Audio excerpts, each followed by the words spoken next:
तो सीएस वाले बच्चों का जो हॉट सिलेक्शन होता है वो ये होता है कि सर हम प्लेसमेंट लेना चाहते हैं, डेटा साइंस हो गया या फिर एआई हो गया, एमएल हो गया, तो उसमें थोड़ा सा हमको अच्छा पैकेजेस मिल जाता है। तो अगर आप डिफरेंट डिफरेंट ब्रांचेस से हैं तो वो भी आप देख लीजिए कि आगे के 5 साल में क्या हो रहा है, आगे के 10 साल में क्या हो रहा है। जैसे बहुत साल ऐसे पहले होता था कि कंप्यूटर साइंस में लोग चॉइसेस के बेस पे जाते थे, मैकेनिकल में चॉइसेस के बेस पे जाते थे। अब हम लोग चलते हैं, बात करते हैं गवर्नमेंट जॉब्स के बारे में, पीएसयूज के बारे में, कि बेसिकली ये कौन कौन सी कंपनियां होती हैं और इसमें क्या क्या हमारा अचीवेबल होता है। जैसे हम जब बहुत सारे बच्चों से बात करते हैं तो बहुत सारे बच्चों के बहुत अलग अलग ड्रीम्स होते हैं। कुछ बच्चे ये कहते हैं कि सर मुझे मतलब ऐसे भी बच्चे देखे गए हैं जिन बच्चों को बहुत अच्छी जॉब मिल रही थी, they are goings to international, they are goings to foreign, but उन्होंने जो है वो बार्क ज्वाइन किया, उन्होंने डीआरडीओ ज्वाइन किया, उन्होंने इसरो ज्वाइन किया। क्यों? क्योंकि अच्छा, ये अब इमोशनल टच होता है बच्चों का और ये बहुत सही भी होता है। उन्हें ये लगता है कि ठीक है, हम we want to contribute something to the society. अगर आपके मन में ये वाली चीज आती है कि आपको, ऐसा नहीं है कि यहाँ पे they are not paying well, yes they are also paying well, but यहाँ पर अच्छा दोनों की अलग अलग चीजें हैं। वहां पे you have to take care about your own house and all the things. यहाँ पे डिफरेंट डिफरेंट काइंड्स के पर्क्स होते हैं, ठीक है। अब गवर्नमेंट जॉब है आपके पास में, you can go for ISRO, you can go for a DRDO, you can go for a CBI, you can go for IB, you can go for NIA. ये डिफरेंट डिफरेंट तरीके के जो है examination, मतलब obviously you can also go through GATE, but इनके independent examination भी होते हैं। और दूसरी जो चीज है वो आप ये भी देख सकते हो कि बेसिकली मैं अगर बताऊं इसके बारे में related to this particular thing कि आप एनआईसी का भी एग्जामिनेशन होता है, उसमें भी अच्छे खासी पैकेजेस मिलते हैं, ठीक है, वो भी आप अपीयर हो सकते हो। ये तब है कि जब आपके मन में ये हो रहा है कि I want to contribute something to the society, मुझे सोसाइटी में कहीं ना कहीं पे कुछ कंट्रीब्यूट करना है, मुझे इंडिया के लिए रिसर्च करनी है, मुझे सोसाइटी के लिए रिसर्च करनी है, so that I can contribute something to the India, ठीक है।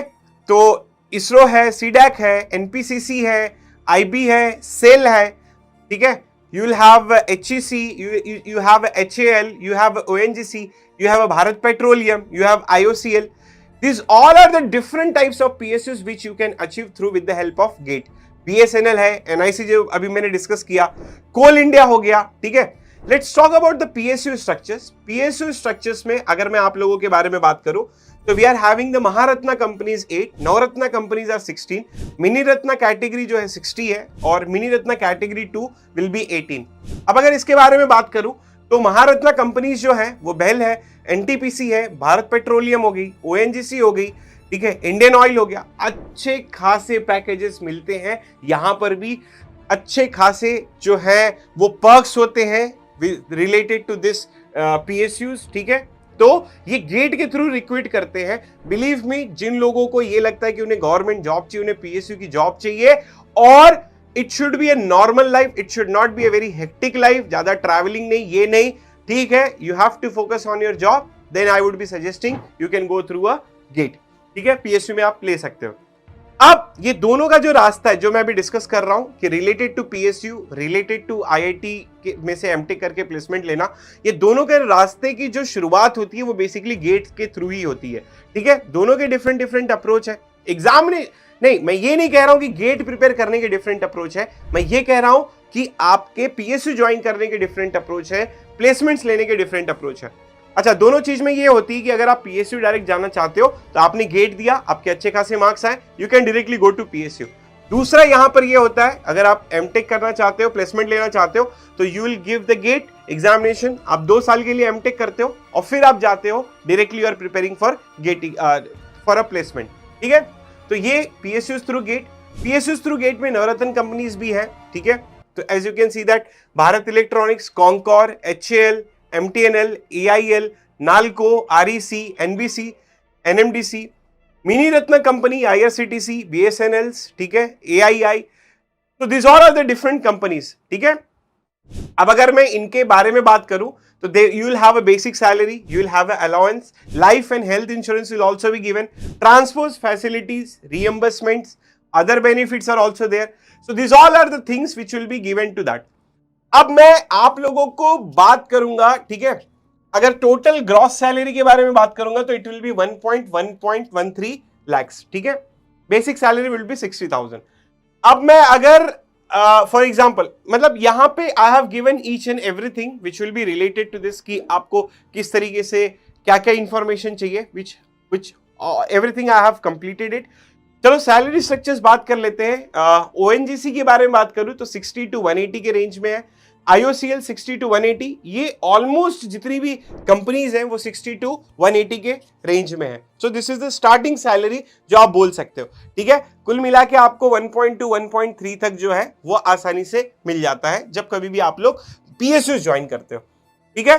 तो मैं आपका ज्यादा टाइम नहीं लूंगा, मैंने आपको IITs के प्लेसमेंट्स के बारे में बताए, वहां पर भी कुछ स्लाइड्स शो की। तो ऑन एन एवरेज वहां पर 25 से 30 लाख की सैलरी मिल रही है। यहां पर अगर आप ऑन एन एवरेज बात करोगे तो आपको 12 से 14 16 ऑन एन एवरेज अगर मैं पकड़ूं तो 14-15 के बारे में बात करूंगा, ठीक है।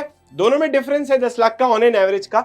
लेकिन अगर मैं आप लोगों को ये बोलूंगा कि जिन लोगों को एंटरप्रेन्योरशिप प्रोजेक्ट्स में बहुत ज्यादा इंटरेस्ट है, please go for a placement. जिन लोगों को लगता है कि they want to contribute something to the society, हाँ ठीक है, with the help of some government allowance, then they can go for a PSU, ठीक है। ये दो चीजें हो गई। सबसे पहले तो आप नोट डाउन कर लो कि आपको एग्जैक्टली चाहिए क्या, आपको PSU चाहिए या फिर आपको गवर्नमेंट जॉब्स में जाना है। ये दो चीजें आप डिसाइड कर लो। दूसरी जो इंपॉर्टेंट चीज है कि गेट में अच्छी रैंक लाने के बाद में इमीडिएटली अगर आप लोगों को PSU जाना है, अच्छी रैंक आ गई, PSU मिल जाएगा। प्लेसमेंट्स के लिए 2 साल का वेट करना पड़ता है। You have to prepare, you have to increase your own ability, you have to prepare for your own contribution, you have to prepare for your own aptitude, जहां पर आप ये कैपेबल बनते हो to get a good placements, ठीक है। तो ये एक इमीडिएट है, एक 2 साल का टाइम लेता है। ऑन एन एवरेज मैंने 15 से 16 यहां बोला, ऑन एन एवरेज यहां पर बोला which is nothing but 25 to 30। कोई बात नहीं, अगर आप सिविल में बीटेक कर रहे हो तो भी कोई इश्यू नहीं है, तो भी आप PSU जा सकते हो, तो भी आप IIT जा सकते हो। बहुत सारे बच्चे ये होते हैं जो बच्चे जैसे कुछ बच्चे, अब मैं अगर CS वाले बच्चों से बोलूं तो CS वाले बच्चों का जो हॉट सिलेक्शन होता है वो ये होता है कि सर हम प्लेसमेंट लेना चाहते हैं क्योंकि हमको थोड़ा सा डिमांडिंग है, डेटा साइंस हो गया या फिर AI हो गया, ML हो गया, तो उसमें थोड़ा सा हमको अच्छा पैकेजेस मिल जाता है, ठीक है। वो आपकी सोच है, मतलब you are thinking in your own way, that's a very good point. अच्छा, कुछ बच्चे जो होते हैं वो सिविल हो गए, मैकेनिकल हो गए, तो with respect to the market if I will be saying, तो they are mostly going for a PSUs, ठीक है। तो अगर आप डिफरेंट ब्रांचेस से हैं तो वो भी आप देख लीजिए कि आगे के 5 साल में क्या हो रहा है, आगे के 10 साल में क्या हो रहा है। मतलब आप ये नहीं बोल सकते कि इमीडिएटली आप लोगों को जो है वो बेसिकली ज्वाइन करना पड़ेगा। मतलब आप ये भी बोल सकते हो कि 5 साल के बाद में क्या होगा, 10 साल के बाद में क्या होगा। आप कुछ भी अगर प्लान बना रहे हो तो आप ये सोच लो कि आगे के 10 साल तक आप कैसे सर्वाइव करेंगे या आगे के 10 साल तक आपकी क्या प्लानिंग है। तो प्लानिंग करना बहुत ज्यादा इंपॉर्टेंट होता है।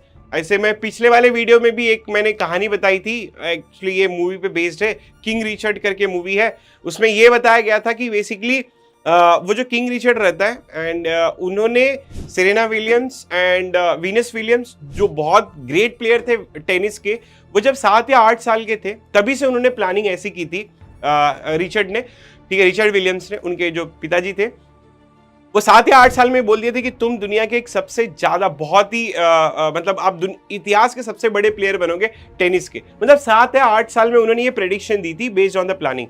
तो अगर आप भी ये प्लानिंग करना चाहते हो कि आप जो है वो 10 साल बाद में आपकी लाइफ कैसी होनी चाहिए, 15 साल के बाद में आपकी लाइफ कैसी होनी चाहिए, तो ये जो है ये चॉइस जो आप लोगे, it will be a very important. You have to fix the choice and then you have to do it, ठीक है। जैसे बहुत साल ऐसे पहले होता था कि कंप्यूटर साइंस में लोग चॉइसेस के बेस पे जाते थे, मैकेनिकल में चॉइसेस के बेस पे जाते थे, and life is all about the choices, ठीक है। आप एमटेक, आप सिविल में हो, आप बहुत ही कॉन्शियसली ये डिसीजन लो कि आपको PSUs में जाना है या प्लेसमेंट में जाना है। मैकेनिकल के हो, आप बहुत ही कॉन्शियसली ये डिसीजन लो आपको प्लेसमेंट में जाना है या आपको PSU में जाना है। अगर आप कंप्यूटर साइंस के हो तो आप बहुत ही कॉन्शियसली ये डिसीजन लो। और सबसे ज्यादा जो इंपॉर्टेंट चीज मैटर करती है वो ये मैटर करती है कि आपका दिल कहाँ लगता है किसी भी काम को करने में। आपका दिल लगता है कि आपको रिसर्च करना चाहिए, तो बिल्कुल बहुत सारी इंडियन एजेंसीज हैं जो रिसर्च प्रोवाइड्स करती हैं, इसरो, DRDO, बार्क।